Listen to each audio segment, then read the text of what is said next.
These are all the books that I did not get to in my monthly TBRs. So let's go through them and see if I personally feel like I'm ever going to reach for them or not. Gleam, the third book in the Plated Prisoner series. I read the first two, obviously, and I skipped out on this one because, hello. However, I do want to go back and reread the first two so then I can continue on. So yes, I do see myself reaching for this again at some point. Enchantra by Kaylee Smith. I waited all the way until Halloween to read this and then didn't read it. I could see myself reaching for it next year. Beach Vibes by Susan Mallory. This was one of the books that I tried to force myself to read in August at the very end of summer because I knew that if I did not read them that I probably wasn't going to get to them within this year. So with that being said, maybe I'll reach for it next summer, but I don't know. All Roads Lead to Here by Mariana Zapata. Yes, I do think that I will get to this eventually. However, I have had this for like 2 years, but her time will come. Six of Crows and Crooked Kingdom by Lee Bardugo. I bought these specifically for Halloween time and again, did not read them. I wanna say yes, but like realistically knowing myself, probably not.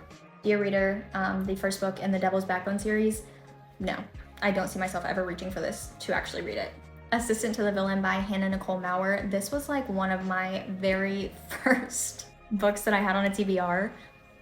Yes, I do actually think that I will get to this eventually. I actually have it on Audible, so it's just a matter of when I decide to listen to it. Up by Nevessa Allen. Yes, I will eventually get to this. The Conditions of Will by Jessa Hastings. If I do get to this, I would simply only read it because I spent my money on it, so it didn't go to waste, but I wouldn't do a review on it based on everything that's going on with her recently. Spark of the Everflame by Penn Cole. I don't think I'm ever going to reach for it. Wedding People by Allison Esbach.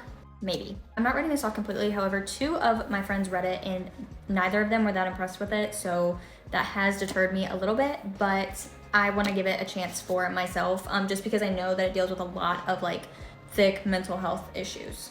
The Invisible Life of Addie LaRue by V.E. Schwab. Yes, I will eventually read this. Shit of Sparrows by Devney Perry. Yes, I will also eventually read this. This is on my 10 before the end. Alchemy of Secrets by Stephanie Garber. Yes, I do think I will eventually reach for this. I just didn't get to it in October when I had it on my TBR. Ruthless Vows by Rebecca Ross. No, I don't think I will ever get to this because I did not like Divine Rivals that much. Sorry. This was kind of a long-ish video, but if there are any books on there that I should cut out, please let me know. If there are any books that I should read when I said that I wasn't going to read them, also let me know because I am very easily persuaded.